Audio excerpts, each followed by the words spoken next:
নমস্কার, খবর শুনছেন টুডে নিউজ চ্যানেল থেকে। জানাবো আজকের বিশেষ বিশেষ খবর। বাছাই করা খবরগুলো পেতে চ্যানেলটিতে সাবস্ক্রাইব করে পাশে থাকা বেল আইকনটি অল করে রাখুন। শুরুতেই হেডলাইন্স। বিনপুর 2 নম্বর ভাষা স্বীকৃতি দিবসকে সামনে রেখে শিলদাতে হলো আদিবাসী ছাত্র সংগঠনের বিশেষ প্রস্তুতি। ওয়েস্ট বেঙ্গল সৎপথে রাজনীতি করি সিআইডি তলব নিয়ে বিস্ফোরক অর্জুন সিং। ওয়েস্ট বেঙ্গল বাংলা এখানে দেখুন রাজ্যের সব আপডেট খবর। জামবনি ব্লকের একাধিক এলাকায় তাপমাত্রা নামলো 17 ডিগ্রির নিচে। ওয়েস্ট বেঙ্গল আজকে তিলোত্তমার বাবা মা ভুলে গেছেন বিজেপির ইতিহাস। গোপীবল্লভপুর 2 নম্বর ব্লকের বেলিয়াবেড়াতে বিশেষ নিয়োগ অভিযান করল security and intelligence service India. Binpur 1 নম্বর ক্রমশ নিম্নমুখী হচ্ছে তাপমাত্রার পারদ। বিনপুর 1 নম্বর ব্লকে জাঁকিয়ে বসেছে শীত, 16 ডিগ্রিতে নামলো তাপমাত্রা। ঝাড়গ্রাম জেলা সহ গোটা রাজ্য জুড়ে শীতের আমেজ। পরপর 7 দিন নামবে তাপমাত্রার পারদ, ক্রমশ জাঁকিয়ে বসবে শীত। গোপীবল্লভপুর 1 নম্বর গোপীবল্লভপুরের আশুই ঝিল্লি সহ একাধিক গ্রামে অভিযান চালিয়ে 25 লিটার চোলাই ও 240 লিটার চোলাই সামগ্রী নষ্ট করল আবগারি দপ্তর।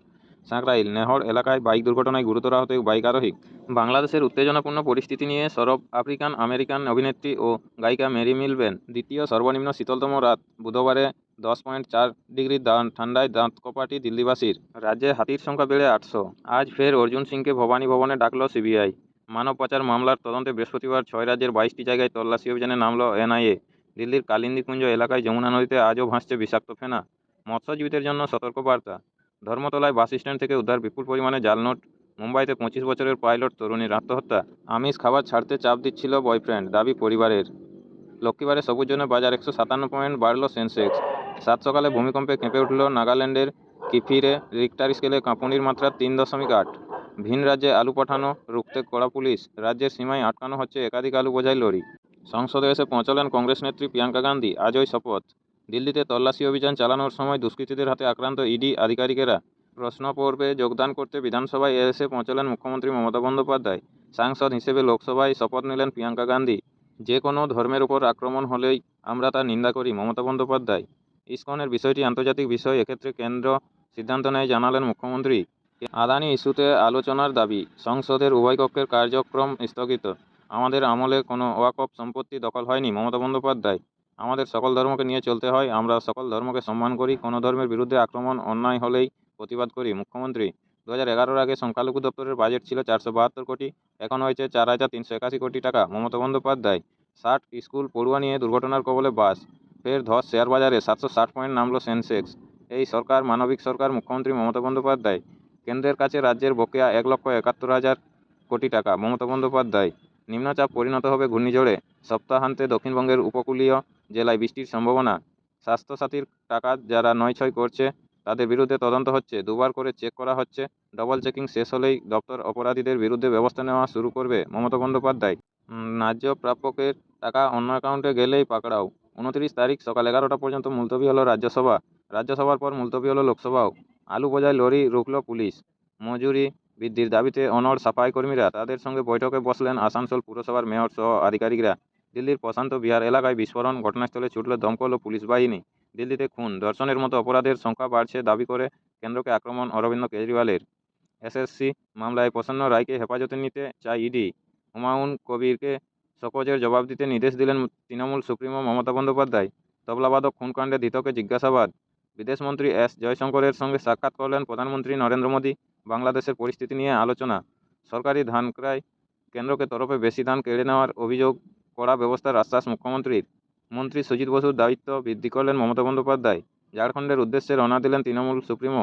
দেশের তুলনায় রাজ্য মুদ্রাস্ফীতির হার কম, দাবি মুখ্যমন্ত্রীর। কোচবিহারে আবাস যোজনার সমীক্ষায় কাজ খতিয়ে হাজির খোদ জেলাশাসক অরবিন্দ কুমার মিনা, পুলিশ সুপার দ্যুতিমান ভট্টাচার্য সহ অন্য আধিকারিকরা। গুজরাটে তারাপুর ধর্মজ এক্সপ্রেসওয়েতে ভয়াবহ দুর্ঘটনা, ট্রাক ও বাসের সংঘর্ষে মৃত্যু 3। ঝাড়খণ্ডে হেমন্ত সোরেনের শপথে উপস্থিত থাকতে দিল্লি থেকে রওনা হলেন রাহুল গান্ধী ও অরবিন্দ কেজরিওয়াল। ময়নাগুড়িতে আলু বীজ ও সারের দাম বৃদ্ধির অভিযোগ। ইসকন নিষেধাজ্ঞার আর্জি খারিজ করল ঢাকা হাইকোর্ট। সাবমেরিন থেকে পারমাণবিক ক্ষমতাসম্পন্ন ব্যালিস্টিক মিসাইলের সফল উৎক্ষেপণ করল ভারত। বিনিয়োগকারীদের জন্য জোর ধাক্কা, 1,170 পয়েন্ট পড়ল সেন্সেক্স। জঙ্গি দমনে সক্রিয় বাহিনী। বৃহস্পতিবার জম্মু ও কাশ্মীরের 17টি এলাকায় বিরাট বহর নিয়ে তল্লাশি অভিযান চালালো কাটুয়া পুলিশ ও নিরাপত্তা বাহিনী। শেয়ার বাজারে ধস, 330 পয়েন্ট নামল নিফটি 50। শিয়ালদহ থেকে বিরাট মিছিল শুরু, ব্যাপক যানজটে অবরুদ্ধ ধর্মতলা, বন্ধ হাওড়া ব্রিজও।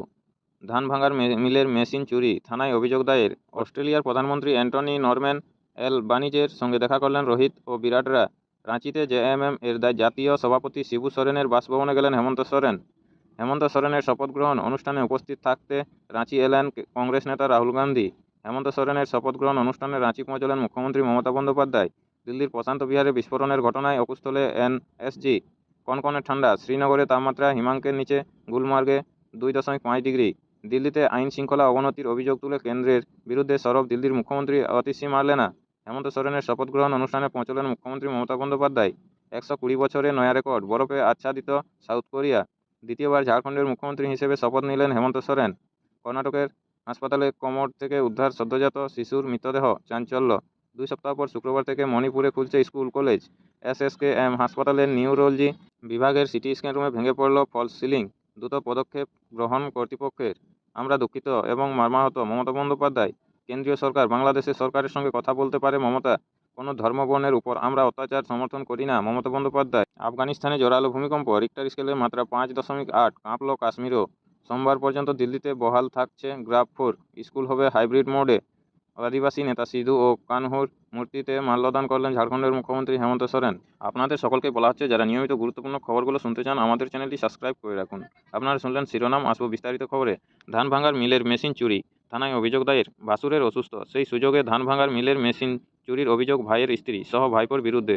এর প্রতিবাদ করায় জেঠাকে খুনের হুমকি। ঘটনাটি ঘটেছে ময়নাগুড়ি শহরের শহীদগড় স্কুল পাড়ায়। স্থানীয় থানায় লিখিত অভিযোগ করতেই তদন্ত শুরু পুলিশের। অভিযোগ, ওই এলাকায় বাসিন্দা সন্দেশ সাহা ও তার ভাই একটি মিল চালাতেন। তার ভাই মারা যাওয়ার পর থেকে সেই মিল বন্ধ করে দেয় তার ভাইয়ের স্ত্রী। এরপর গতকাল বুধবার মিল খুলতেই দেখা যায় মিলের মেশিনই নেই, সেটি বিক্রি করে দেওয়া হয়েছে বলে অভিযোগ। ময়নাগুড়িতে আলু, বীজ ও সারের দাম বৃদ্ধির অভিযোগ। জলপাইগুড়ি জেলার ময়নাগুড়িতে আলু, বীজ ও সারের দাম বৃদ্ধির অভিযোগে সরব হলেন কৃষকরা। প্রশাসনিক হস্তক্ষেপের দাবি করেছেন তারা। কৃষকদের অভিযোগ, গত মরশুমে যে আলুর বীজ বস্তার দাম ছিল 2,500, এবার সেটার দাম 3,000 টাকা। ন্যায্য মূল্যের থেকে অতিরিক্ত দামে সার বীজ হচ্ছে বলেও অভিযোগ জানানো হয়েছে। দেশের তুলনায় রাজ্যে মুদ্রাস্ফীতির হার কম, দাবি মুখ্যমন্ত্রীর। দেশে মুদ্রাস্ফীতির হার 8%-এর কাছাকাছি, সেখানে রাজ্যে তা রয়েছে 5%-এর নিচে। আজ বৃহস্পতিবার বিধানসভায় এমনটাই দাবি করলেন রাজ্যের মুখ্যমন্ত্রী মমতা বন্দ্যোপাধ্যায়। অন্য রাজ্যে আলু রপ্তানি রুখতে সক্রিয় পুলিশ। বাংলা থেকে অন্য রাজ্য আলু রপ্তানি রুখতে সক্রিয় পুলিশ। বাংলা উড়িষ্যা সীমানার দাঁতন থানা এলাকায় চলছে পুলিশের নাকা চেকিং। আলু বোঝাই গাড়িগুলিকে সীমানা থেকে রাজ্যের উদ্দেশ্যে ফিরিয়ে দিচ্ছে দাঁতন থানার পুলিশ। ঝাড়খণ্ডের উদ্দেশ্যে রওনা দিলেন তৃণমূল সুপ্রিমো। ঝাড়খণ্ডে হেমন্ত সোরেনের শপথে উপস্থিত থাকতে রওনা দিলেন তৃণমূল নেত্রী মমতা বন্দ্যোপাধ্যায়। বিধানসভা থেকে সরকারি বিমানবন্দরের উদ্দেশ্যে রওনা হলেন তিনি। মন্ত্রী সুজিত বসুর দায়িত্ব বৃদ্ধি করলেন মমতা বন্দ্যোপাধ্যায়। মন্ত্রী সুজিত বসুর দায়িত্ব বৃদ্ধি করলেন তৃণমূল সুপ্রিমো। বসিরহাট সাংগঠনিক জেলায় দলের সব কাজকর্ম দেখবেন সুজিত। বৃহস্পতিবার এই নির্দেশ দিলেন মমতা বন্দ্যোপাধ্যায়। উল্লেখ্য বিষয় হলো, বসিরহাটে এখন তৃণমূল কংগ্রেসের জেলা সভাপতি নেই, সাংসদও নেই। সরকারি ধান ক্রয় কেন্দ্রের তরফে বেশি ধান কেটে নেওয়ার অভিযোগ, কড়া ব্যবস্থার আশ্বাস মুখ্যমন্ত্রীর। সরকারি ধান ক্রয় কেন্দ্রে 3 কেজির জায়গায় 5 কেজি করে ধান কেড়ে নেওয়া হচ্ছে। মুখ্যমন্ত্রীর কাছে এদিন এমনই অভিযোগ জানান সাগরদিঘির বিধায়ক বাইরন বিশ্বাস। তখন পাশেই ছিলেন মুখ্য সচিব। তৎক্ষণাৎ এই ঘটনার তদন্তের নির্দেশ দেন মুখ্যমন্ত্রী। কোনো ভিডিও যুক্ত থাকলে তার বিরুদ্ধে ব্যবস্থা নেওয়ার নির্দেশ দিয়েছেন মুখ্যমন্ত্রী। তবলাবাদক খুনকাণ্ডে ধৃতকে জিজ্ঞাসাবাদ। কাটিয়ার এক্সপ্রেসে তবলাবাদক খুনের ঘটনায় ধৃত রাহুলকে জিজ্ঞাসাবাদ করলেন হাওড়া জিআরপির অফিসাররা। খুনের ঘটনায় অভিযুক্ত স্বীকার করেছে বলে দাবি পুলিশের। খুনের পর সে কোথায় নেমেছে তাই নিয়ে বিভিন্ন রকম উত্তর দিয়ে তদন্তকারীদের বিভ্রাট করার চেষ্টা করা হচ্ছে বলেও দাবি। দলীয় শৃঙ্খলা ভঙ্গের অভিযোগে শোকজ করা হয়েছে ভরতপুরের বিধায়ক হুমায়ুন কবিরকে। এদিন তাকে শোকজের জবাব দিতে নির্দেশ দিলেন তৃণমূল নেত্রী মমতা বন্দ্যোপাধ্যায়। পাশাপাশি বিধানসভায় নিজের ঘরে বিধায়কদের সঙ্গে বৈঠকও করেন তৃণমূল সুপ্রিমো। বাগদার চন্দনের পর এবার এসএসসি মামলায় প্রসন্ন রায়কে নিজেদের হেফাজতে নিতে চায় ইডি। প্রাথমিক শিক্ষক নিয়োগ দুর্নীতির পর এসএসসি মামলাতে প্রসন্ন রায়কে হেফাজতে নিতে চেয়ে আদালতে আবেদন করেছে কেন্দ্রীয় তদন্তকারী সংস্থা। ইতিমধ্যেই এসএসসি মামলায় প্রসন্ন ও তার পরিবারের সদস্যদের সম্পত্তি বাজেয়াপ্ত করেছে ইডি। আলু বোঝাই লরি রুখল পুলিশ। বাংলা ঝাড়খণ্ড সীমানায় ডুমুরডি চেকপোস্টে চলছে চেকিং। আলু বোঝাই একটি গাড়ি ঝাড়খণ্ডের উদ্দেশ্যে যাওয়ার চেষ্টা করলে পুলিশ সেই গাড়ি ঘুরিয়ে দিয়েছে। প্রতিটি পণ্যবাহী গাড়িতে কী সামগ্রী যাচ্ছে তা চেকিং করা হচ্ছে। রাজ্য থেকে অন্যত্র আলু পাঠানো রুখতে কড়া পুলিশ। প্রতিদিন নিয়মিত গুরুত্বপূর্ণ খবরগুলো শোনার জন্য আমাদের চ্যানেলটি সাবস্ক্রাইব করে রাখুন। ফিরে আসবো খবরে। রাজ্যের সমস্ত জনকল্যাণমূলক প্রকল্পের জন্যই একটি বিশেষ ব্যবস্থা নেওয়া হচ্ছে বলে বিধানসভায় জানালেন মুখ্যমন্ত্রী মমতা বন্দ্যোপাধ্যায়।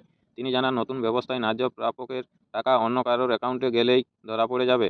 আগামী 24 ঘন্টার মধ্যে বঙ্গোপসাগরে তৈরি নিম্নচাপ ঘূর্ণিঝড়ে পরিণত হতে চলেছে। হাওয়া অফিসের দাবি মোতাবেক 30শে নভেম্বর এই ঘূর্ণিঝড় তামিলনাড়ু উপকূলে আছড়ে পড়ার আগে কিছুটা শক্তি ক্ষয় করবে। এই ঘূর্ণিঝড়ের সামান্য প্রভাব দেখা যেতে পারে বাংলাতেও, তবে ঝড় নয়, বরং দক্ষিণবঙ্গের উপকূলীয় জেলায় বৃষ্টির সম্ভাবনা থাকছে। কলকাতাতেও সর্বনিম্ন তাপমাত্রা সামান্য বৃদ্ধি হতে পারে বলে মনে করছে আবহাওয়া দপ্তর। দেখে নেব আজকের আবহাওয়া কেমন ছিল। রাজ্যের শীতের পরশ বর্তমান শহর কলকাতাতেও রাত নামলেই কমছে তাপমাত্রা। বৃহস্পতিবারও সেই পরিস্থিতির বজায় থাকবে।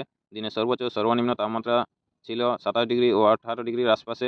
আজ কলকাতায় বৃষ্টিপাতের কোনো সম্ভাবনা নেই। এই সরকার মানবিক সরকার। মুখ্যমন্ত্রী মমতা বন্দ্যোপাধ্যায়। সরকারের অনেক জমি আছে যেখানে গত 40 থেকে 50 বছর ধরে মানুষ বসে গিয়েছে। এটা একটা মানবিক সরকার। তাদের উপর আমি বুলডোজার চালাতে পারবো না, সেখানে আমাকে পাট্টা দিয়ে দিতে হবে। বৃহস্পতিবার বিধানসভায় এমনটাই দাবি করলেন মুখ্যমন্ত্রী। পাশাপাশি নতুন করে রাজ্যের জমি যাতে কেউ দখল করে না নিতে পারে সেটা সকলকে দেখার অনুরোধ জানালেন মুখ্যমন্ত্রী মমতা বন্দ্যোপাধ্যায়। 60 স্কুল পড়ুয়া নিয়ে দুর্ঘটনার কবলে বাস। বরাত জোরে জোর রক্ষা পেল স্কুল পড়ুয়ারা। বৃহস্পতিবার সকালে 60 জন পড়ুয়াকে সঙ্গে নিয়ে শিক্ষামূলক ভ্রমণে বেরিয়েছিলেন কর্ণাটকের বাসবী স্কুলের 7 জন শিক্ষক। কিন্তু গাড়ি ছাড়ার কিছুক্ষণের মধ্যেই বাসটি রাস্তায় পিছলে যায়। কোপ্পালের গঙ্গাবতী এলাকায় এই ঘটনা ঘটেছে, তবে বড় কোনো দুর্ঘটনা ঘটেনি। ছাত্র ও শিক্ষকেরা সামান্য আহত হয়েছেন। ধর্মতলা বাস স্ট্যান্ড থেকে উদ্ধার বিপুল পরিমাণে জাল নোট। শহর কলকাতায় ফের জাল নোটের হদিশ। বৃহস্পতিবার সকালে ধর্মতলায় বাস স্ট্যান্ড থেকে 3 লাখ টাকা জাল নোট সহ 3 ব্যক্তিকে পাকড়াও করল এসটিএফ। জানা গিয়েছে ধৃতরা মালদহ থেকে কলকাতা এসেছে। মৎস্যজীবীদের জন্য সতর্কবার্তা। ক্রমেই শক্তি বাড়াচ্ছে নিম্নচাপ। বৃহস্পতিবার সন্ধ্যা থেকে শুক্রবার সকালের মধ্যে ঘূর্ণিঝড়ে পরিণত হবে নিম্নচাপ। তামিলনাড়ুতে মৎস্যজীবীদের জন্য সতর্কবার্তা জারি করল আইএমডি। মৎস্যজীবীদের সমুদ্রে যেতে নিষেধ করা হয়েছে। জিএসটিতে নয়া ব্যবস্থা চালু। জিএসটি নেটওয়ার্কে একটি নতুন পরিষেবা চালু হয়েছে যার নাম ইনভয়েস ম্যানেজমেন্ট সার্ভিস বা আইএমএস। জিএসটি পোর্টালে এই সার্ভিসের মাধ্যমে শিল্প সংস্থায় আসা ইনভয়েস বা চালানগুলির প্রসেস করা অনেক সহজ হবে। বণিক সভা সিআইআই আয়োজিত অনুষ্ঠানে এমনই দাবি করলেন কেন্দ্রীয় জিএসটি বিভাগের কলকাতার প্রিন্সিপাল কমিশনার শ্রাবণ কুমার। তিনি বলেন, একটিমাত্র ইন্টারফেস থেকে প্রতিটি আলাদা আলাদা চালানের ব্যাপারে ব্যবসায়িক সিদ্ধান্ত নিতে পারবেন ব্যবসায়ীরা। তার কথায়, জিএসটি আইনের বেশি কিছু ধারা বর্তমানে বলবৎ করা হয়েছে, যা ব্যবসা করার পথ আরও সহজ করবে। তিনি জানিয়েছেন, করদাতারা জিএসটি সংক্রান্ত যে তথ্য দপ্তরে জমা করেন তার মধ্য থেকে মাত্র 2 বা 3% ক্ষেত্রে তথ্যগুলির পর্যালোচনা করা হয় এবং নির্দিষ্ট আইন ও নিয়ম মেনে সেগুলি জমা হয়েছে কি না তা যাচাই করে দেখা হয়। সিআইআইয়ের আমদানি রপ্তানি সংক্রান্ত জাতীয় কমিটির চেয়ারম্যান সঞ্জয় বুধিয়া বলেন, 2017 সাল থেকে জিএসটি ব্যবস্থা চালু হলেও গোড়ার দিকে তা নিয়ে কিছু সমস্যা ছিল। তবে আমদানি ও রপ্তানির ক্ষেত্রে জিএসটি ব্যবস্থা সদর্থক প্রভাব ফেলেছে। তা দেশীয় পণ্যের রপ্তানি বাড়াতে সাহায্য করেছে। আন্তর্জাতিক মহলে প্রতিযোগিতার বাজারে সদর্থক ভূমিকা নিয়েছে জিএসটি ব্যবস্থা। রাজ্যে হাতির সংখ্যা বেড়েছে প্রায় 150। 2022 থেকে 23 সালে রাজ্যে 650টি হাতি ছিল, সেখানে 2023 ও 24-এ তা বেড়ে হয়েছে 800। তবে স্বস্তির কথা, রাজ্যে হাতির হানায় মৃত্যুর ঘটনা প্রায় অর্ধেক হয়েছে।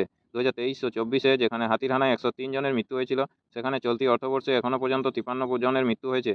তা সত্ত্বেও হাতির হানার ঘটনা এড়াতে জনপ্রতিনিধিদের তাদের এলাকায় সচেতনতা বৃদ্ধির আহ্বান জানান বনমন্ত্রী বীরবা হাঁসদা। তিনি বলেন, তার দপ্তরের তরফেও প্রচার চালানো হচ্ছে।